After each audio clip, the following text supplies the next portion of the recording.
നമ്മളെല്ലാവരും സെക്സിൽ ഏർപ്പെടുന്നുണ്ട്. പ്രണയിച്ചിട്ടോ എല്ലാവരും കല്യാണം കഴിഞ്ഞിട്ടൊക്കെ. പക്ഷേ ഈ പല മൃഗങ്ങൾക്കും ഇപ്പോൾ എൻ്റെ വീട്ടിലെ പശു 5 പ്രസവിച്ചെങ്കിലും ഇന്ന് വരെ ഒരു കാളയെ കണ്ടിട്ടില്ല. കണ്ടിട്ടുണ്ട്. അതിനെക്കുറിച്ച് ആ ഒരു ഏരിയയെക്കുറിച്ച് ചിന്തിച്ചിട്ടുണ്ടോ എപ്പോഴെങ്കിലും? അല്ല, അത് നമ്മളാണ് അതിനെ വളർത്തുന്നത്. പക്ഷെ നമ്മൾ നമ്മുടെ വിചാരിച്ചാൽ നമ്മുടെ സൗകര്യത്തിനുണ്ടാക്കിയ ജീവി മാത്രമാണ് ഇയാൾ പറയുന്ന പോത്തും പശുവൊക്കെ. അല്ലാതെ താനേ ഉള്ളതല്ല. നമ്മളുണ്ടാക്കിയ പശുവും നമ്മളുണ്ടാക്കിയതാണ് പശുവിനെ. അല്ലാതെ കാട്ടിൽ നിന്ന് പശുവിനെ കിട്ടത്തില്ല. ശരിയാണ്. ഇതങ്ങനെ മനസ്സിലാക്കണം. നമ്മുടെ വിചാരം നമ്മൾ ഈ കാണുന്ന തക്കാളിക്ക സാധാരണ അങ്ങനെയല്ല. നമ്മളുണ്ടാക്കിയതാണ് തക്കാളിക്ക. നമ്മളുണ്ടാക്കിയതാണ് നെല്ല്. പുല്ലായിരുന്നു. പുല്ലിനകത്തു നിന്നാണ് നെല്ലുണ്ടായത്. ആ നെല്ലുണ്ടായത് എങ്ങനെയാണെന്ന് ചോദിച്ചാൽ, ഏറ്റവും വലിപ്പമുള്ള അരിമണി പുല്ലിനകത്തുണ്ടാകുന്നത് ശേഖരിച്ച് അത് മാത്രം നട്ട് അതിനകത്ത് ഈ പാറ പോലിരുന്ന അരിമണി മാറ്റി സോഫ്റ്റായിട്ടുള്ള അരിമണി മാത്രം ഇങ്ങനെ തരംതിരിച്ച് അതിനെയാണ് സെലക്ഷൻ എന്ന് പറയുന്നത്. അങ്ങനെ തരംതിരിച്ച് ഈ കഴിഞ്ഞ ഒരു 6000 വർഷം കൊണ്ട് തരംതിരിച്ചുണ്ടാക്കിയതാണ് നമ്മൾ ഇന്ന് കാണുന്ന നെല്ലല്ല. അല്ലാതെ കാട്ടിൽ പോയി നെല്ല് കാണാമെന്ന് വിചാരിച്ചാൽ ഒരു നെല്ല് അവിടെ ഇല്ല. ഈ കാണുന്ന തെങ്ങ്, നമ്മളിപ്പോൾ കാണുന്ന ഈ പൂക്കളല്ല, താനേ ഉണ്ടായതല്ലത്. സെലക്ട് ചെയ്ത് എന്ന് പറഞ്ഞാൽ സ്വാഭാവികമായ സെലക്ഷൻ എന്ന് പറഞ്ഞാൽ നിലനിൽക്കാൻ കഴിവുള്ളതുകൊണ്ട് നിലനിൽക്കാൻ കഴിവുള്ളത് തുടരും എന്ന് പറയുന്നതാണ് നമ്മൾ പരിണാമം എന്ന് പറയുന്നത്. അതിനകത്ത് ഇടപെട്ട് നമ്മളെപ്പോലുള്ള ജീവികൾ ഇടപെട്ട് രൂപമാറ്റം വരുത്തിയതാണ് ഈ കാണുന്ന പച്ചക്കറി എന്ന് നമ്മളിന്ന് പറയുന്നത് മുഴുവൻ. അതൊന്നും അങ്ങനെ സ്വാഭാവികമായി അങ്ങനെ നിന്നതല്ല. അതുകൊണ്ടാണ് അവരുടെ ജീവിതത്തിനെ ആടിനെ വളർത്തുന്നതും കോഴിയെ വളർത്തുന്നതും പന്നിയെ വളർത്തുന്നതും പന്നിക്കും കോഴിക്കും ആടിനും വേണ്ടിയല്ല. അതുകൊണ്ടാണ് ആളുകൾ അത് ആലോചിക്കാത്തത്. ഇത്രയും നമ്മൾ അറിയണം. അപ്പം തൊഴിക്കാത്ത പശു, ഇടിക്കാത്ത പശു, ഇറച്ചി കൂടുതലുള്ള പശു, പാല് കൂടുതലുള്ള പശു, നമ്മൾക്ക് കൈകാര്യം ചെയ്യാൻ വലിപ്പത്തിലുള്ള പശു, ഇങ്ങനെ സെലക്ട് ചെയ്താണ് നമ്മൾ ഇന്ന് കാണുന്ന പശു. ഇപ്പോൾ ആ പശുവിനെ കാട്ടിലോട്ട് വിട്ട ഒറ്റ സെക്കൻഡ് കൊണ്ട് പുലിയും കടുവാൻ പിടിച്ചത് പോകും. കാരണം അതിന് ഓടാനൊക്കത്തില്ല. കാരണം നമ്മളിതൊന്നും ഈ തരത്തിൽ ഒരു കഴിവിനെ അനുവദിക്കാതെ ഉണ്ടാക്കിയ പശുവിൻ്റെ ലൈംഗികതയെ പറ്റി അയാൾ പറഞ്ഞുകൊണ്ടിരിക്കുന്നത്. പശുവിൻ്റെ ബാക്കി കാര്യത്തിനെ പറ്റി ഇയാൾ ഓർക്കാത്തതുണ്ട്. പശു എങ്ങനെയാണ് ഒരു മല കയറും? അതിന് കയറാനൊന്നും നോക്കത്തില്ല. കാരണം അത്രയും ഭാരമുള്ള പശുവാണ്. കരണ്ട് ഓടാനൊക്കാത്തതും ചാടാനൊക്കാത്തതും ഇടിക്കാത്തതുമായിട്ടുള്ള പശുവിനെയാണ് നമ്മൾ ഉണ്ടാക്കിയിരിക്കുന്നത്. ആ പശുവിനെ കാട്ടിൽ ഒരു ജീവിയെയും നേരിടാൻ അതിന് കഴിവില്ല. കാരണം അതിന് ഇടിക്കാൻ അറിയാവുന്നതല്ല, ഓടാൻ അറിയണം. അപ്പോൾ കാട്ടിനകത്തെ പശുവിൻ്റെ രൂപത്തിലിരിക്കുന്നത് മാനും ഇതിൻ്റെ തന്നെ മുന്നിലുണ്ടായിരിക്കുന്ന ഒരു മൃഗമുണ്ട്. അതിൻ്റെ പേരിപ്പം എനിക്ക് ഓർമ്മ വരുന്നില്ല.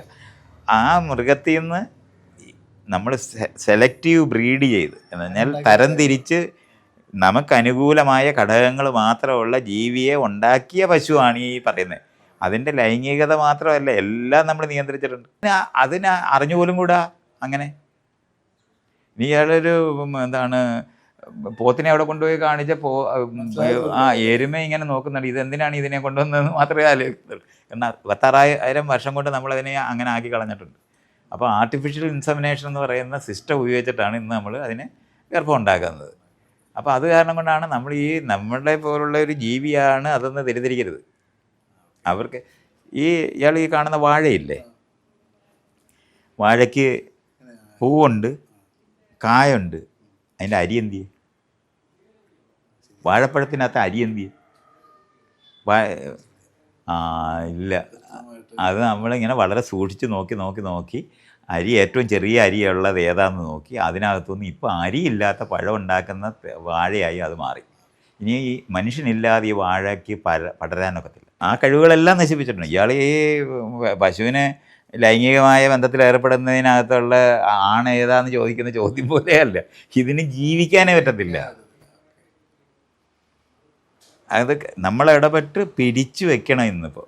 എന്ന് പറഞ്ഞാൽ ഒരു വണ്ടിനെ കണ്ടപ്പോൾ വണ്ടിനെ ഉപയോഗിച്ച് പരാഗണം നടത്താൻ പറ്റുമെന്ന് വിചാരിച്ച് ഉണ്ടാക്കിയ പൂവും ആ പൂവിനകത്ത് തേൻ വെച്ചാൽ തേന് കുടിക്കാൻ വരുമ്പോൾ പരാഗണം നടക്കുമെന്ന് മനസ്സിലാകുന്നുണ്ട്. കാറ്റിന് പകരം ഈ ജീവിയെ ഉപയോഗിക്കാമെന്ന് കണ്ടുപിടിച്ചതാണ് പൂക്കളൊക്കെ. വണ്ടിനെയൊക്കെ കണ്ടപ്പം ഈ പാർട്ടിയെ ഉപയോഗിച്ച് ഞങ്ങളുടെ പരാഗണം നടത്താൻ പറ്റുമെന്ന് ചെടികൾ കണ്ടുപിടിച്ചിട്ടാണ് ഈ പൂവൊക്കെ കണ്ടുപിടിച്ചത്. ആ പൂവ് കണ്ടുപിടിച്ചിരിക്കുന്ന സ്ഥലത്ത് നമ്മൾ ഉണ്ടാക്കി അതുപോലെ ഉണ്ടായിട്ടുള്ളതാണ് വാഴയും. അപ്പം പഴം തിന്നിട്ട് അതിനകത്ത് കുരു എവിടെയെങ്കിലും കളയും. അപ്പോൾ അതവിടെ കിടന്ന് കിളിക്കും.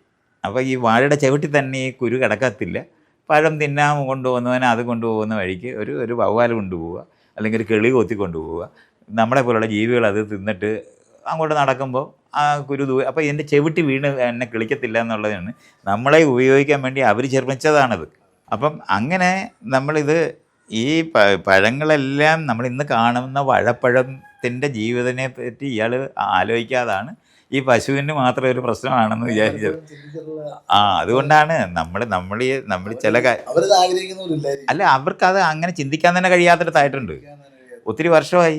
ഇപ്പോൾ അതിൻ്റെ കുഞ്ഞ് പാൽ കുടിച്ചാൽ ശരിയല്ലെന്ന് വിചാരിക്കുന്ന പശുവായിട്ടുണ്ടാവും. ഇത് കറക്കാനാണ് പുതിയ മെഷീനൊക്കെ കണ്ടുപിടിച്ചിട്ട് അതും കൊണ്ടുവരാതെ ഈ കൊച്ചിനെയും കൊണ്ടാണ് കുടിപ്പിക്കുന്നതെന്നൊക്കെ ആലോചിക്കുന്ന പശുവായിട്ടുണ്ടാവും. അങ്ങനെയാണ് അത് നിൽക്കുന്നത്. നമ്മൾ ഈ വിചാരിക്കുന്നതല്ല, നമ്മളതിനു വേണ്ടി രൂപമാറ്റം വരുത്തി ലോകത്തിനെ മാറ്റിക്കഴിഞ്ഞവരാണ്. അതുകൊണ്ട് നമ്മുടെ ചുറ്റിനും കാണുന്ന ഈ മരങ്ങളും ചെടികളും എല്ലാം അത് താനേ ഉണ്ടായി വന്ന് നിൽക്കുകയാണെന്ന് വിചാരിക്കരുത്. അതെല്ലാം നമ്മൾ ഒത്തിരി ഇടപെട്ട് കഴിഞ്ഞ്. നമ്മുടെ കൃഷി എന്ന് പറയുന്നത് പോലെ നമ്മൾ ഇതിനെ മാറ്റുന്ന മറ്റൊരു പ്രവൃത്തിയില്ല. ലോകത്തെ ഏറ്റവും കൂടുതൽ ട്രാൻസ്ഫോം ചെയ്ത ആദ്യത്തെ പ്രവൃത്തിയാണ് കൃഷി. അതുവരെ നമ്മളെല്ലാവരും പരസ്പരം ഈ ഒരു ചെടി മൃഗത്തിനെയും അല്ലെന്നുണ്ടെങ്കിൽ ഒരു വണ്ടിനെയോ ഉപയോഗിച്ച് ഇരിക്കുന്ന പോലെ നമ്മളും അതിനെ ആശ്രയിച്ച് ജീവിച്ചിരുന്നതാണ്. കൃഷി കണ്ടുപിടിച്ചതാണ് മനുഷ്യരെ കണ്ടുപിടിച്ച ലോകത്തിലെ ഏറ്റവും വലിയ രൂപമാറ്റം വരുത്തുന്നത് തൊട്ട് ജീവിതശൈലി എല്ലാം മാറ്റിയിട്ടുണ്ട്. അതിലിപ്പോൾ നമ്മൾ കൃഷി കണ്ടുപിടിച്ചിട്ട് നമ്മുടെ കണക്കനുസരിച്ചിട്ട് നമ്മുടെ പുറകോട്ട് നമ്മൾ പഠിക്കുകയോ എടുക്കുകയോ ചെയ്യുമ്പോൾ ഒരു 8,000 തൊട്ട് 10,000 വർഷത്തിന് മുമ്പാണ് കൃഷി കണ്ടുപിടിക്കുക. അങ്ങനെയാണ് അന്ന് തൊട്ടാണ് നമ്മൾ ഒരിടത്ത് ആ കൃഷി ചെയ്യുന്നിടത്ത് താമസിക്കാൻ തുടങ്ങുന്നത്. അതുവരെ ഭക്ഷണം തേടി ജീവിച്ചിരുന്നവരാണ്. അപ്പം ആ മാറിപ്പോയിരിക്കുന്ന ജീവിതശൈലിയിൽ അനുസരിച്ചിട്ട് നമ്മൾ മുഴുവൻ മാറിപ്പോയി. നമുക്ക് വേലിയൊക്കെ വേണം. ഇപ്പോൾ നമ്മൾ ഈ കാണുന്ന മതിലെല്ലാം ഉണ്ടാക്കുന്നിടത്ത് നമ്മൾ എത്തിച്ചേർന്ന് അങ്ങനെയാണ്. കൃഷിയില്ലാതിരുന്ന സമയത്ത് നമുക്ക് അങ്ങനത്തെ വേലിയില്ല. നമ്മൾ എവിടെയാണോ ഇരിക്കുന്നത് അവിടെ നമുക്ക് നമ്മുടെ ഭക്ഷണങ്ങൾ നമ്മൾ തിന്നാൻ ഒരു മരത്തിൻ്റെ ചുവട്ടിലാണ് നമ്മളിരിക്കുന്നത്. മാവേല മാങ്ങ ഉണ്ട്, അതുകൊണ്ട് അവിടെ പോയി ഇരിക്കുകയാണ്. മാങ്ങ വീഴുമ്പോൾ എടുത്ത് അല്ലെങ്കിൽ മാവേ കയറി നമ്മൾ തിന്നുകൊണ്ടിരിക്കുകയാണ്. മാങ്ങ തീരുന്നത് വരെ അതിൻ്റെ ചുവട്ടിരിക്കത്തുള്ളൂ. അത് കഴിഞ്ഞാൽ പിന്നെ ആ മാവിനോട് നമുക്ക് യാതൊരു ബന്ധവുമില്ല. നമ്മളവിടെ നിന്ന് അങ്ങ് പോവുകയാണ് ചെയ്യുന്നത്. വേറെ മാവേ മാങ്ങ ഉണ്ടോയെന്ന് നോക്കി, അല്ലെങ്കിൽ വേറെ വല്ല തോട്ടിൽ മീനുണ്ടോയെന്ന് നോക്കി അങ്ങ് പോകത്തേ ഉള്ളൂ.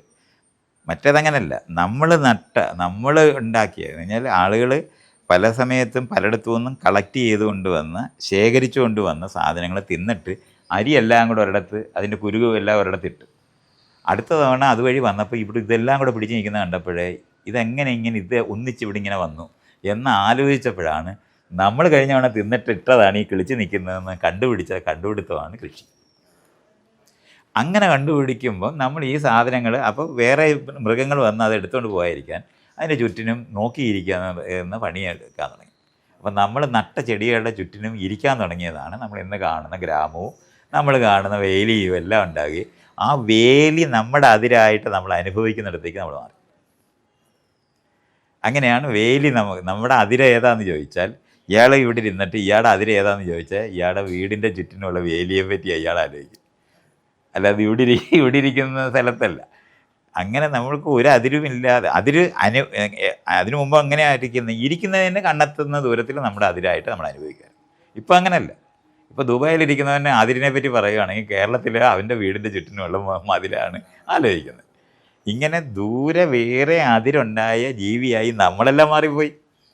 അല്ലാതെ ഈ പശുവിൻ്റെ കാര്യത്തിൽ മാത്രമല്ല ഈ പ്രശ്നം. നമുക്ക് ജീവിക്കുന്ന സ്ഥലത്തൊന്നും നമ്മുടെ ബോധം എനിക്ക് അവിടെ ഒരു സ്ഥലമുണ്ട്, ഒരു അതിരുണ്ട് എന്നുള്ള അറിവില്ല. അതിന് പകരം ഇന്നിപ്പം നമുക്ക് കൃത്യമായിട്ട് അറിയാം അതിരേതാണ്, ആരാണ് അയൽക്കാരനെന്നറിയാം. അതേ സമയത്ത് ബസ് സ്റ്റോപ്പിൽ ഇരിക്കുന്ന സമയത്ത് ഈ അനുഭവമില്ല. അവിടെ നമ്മൾ ഇരിക്കുന്ന ബസ്സിനകത്ത് കയറി ഇരിക്കുന്ന സീറ്റിനെ പറ്റി നമ്മൾ ഇതുവരെ വഴക്കൊക്കെ ഇടും. പക്ഷെ അപ്പോഴും നമ്മൾ വീട്ടിൽ പോകുമ്പോൾ ഈ സീറ്റും കൊണ്ട് പോകത്തില്ല. അത് നമ്മൾ അവിടെ ഇട്ടിട്ടേ പോകുന്നത്. അതുവരെ പറയും ഇതെൻ്റെ അടയാളമൊക്കെ വയ്ക്കും. ഒരു ഒരു വായിച്ചുകൊണ്ടിരിക്കുന്ന ഒരു ബുക്ക് വയ്ക്കും, അല്ലെന്നുണ്ടെങ്കിൽ പണ്ടൊക്കെ ആണെങ്കിൽ കർച്ചീഫ് വയ്ക്കും, തൊപ്പി വയ്ക്കും. ഇതൊക്കെ വെച്ച് അടയാളപ്പെടുത്തും അവിടെ ഒരാളുണ്ട് എന്ന് പറഞ്ഞ്. ഇതെൻ്റെ ആണെന്ന് പറയുന്നു, എൻ്റെ സീറ്റാണെന്നൊക്കെ പറയും. നമ്മുടെ സീറ്റൊന്നും അല്ലത്, പബ്ലിക് സീറ്റാണ്. നമ്മളിപ്പോൾ ഓക്യുപ്പൈ ചെയ്യുന്നു എന്നുള്ളത് മാത്രമേ ഉള്ളൂ. ഇപ്പോഴുള്ള അങ്ങനെ മാത്രമായിരുന്നു അതിലുണ്ടായിരുന്നത്. അവിടുന്ന് പോയിട്ടാണ് നമ്മൾ ഈ പറയുന്ന വേലിക്കൽ അതിലുണ്ടായിരിക്കുന്നതിനകത്ത് നമ്മളും മാറി, നമ്മൾ ഇടപെടുന്ന ഈ ജീവികളെയും നമ്മൾ മാറ്റി. അങ്ങനെ രണ്ട് കൂട്ടർ. ഇപ്പോൾ പശു വാഴയുടെ ചുറ്റിനും നമ്മൾ ഇരിക്കും. കൊല വെട്ടിക്കഴിഞ്ഞിട്ട് അതിൻ്റെ കുഞ്ഞിനെ എല്ലാം മാറ്റി നടണമെന്ന് നമുക്കിന്ന് അറിയാം. അപ്പോൾ കണ്ട് വാഴച്ചവിട്ടി ഇരിക്കുന്ന മനുഷ്യനായി നമ്മൾ മാറിപ്പോയെന്നുള്ള കാര്യം ഇതുപോലെ അറിയണം. അതുപോലെ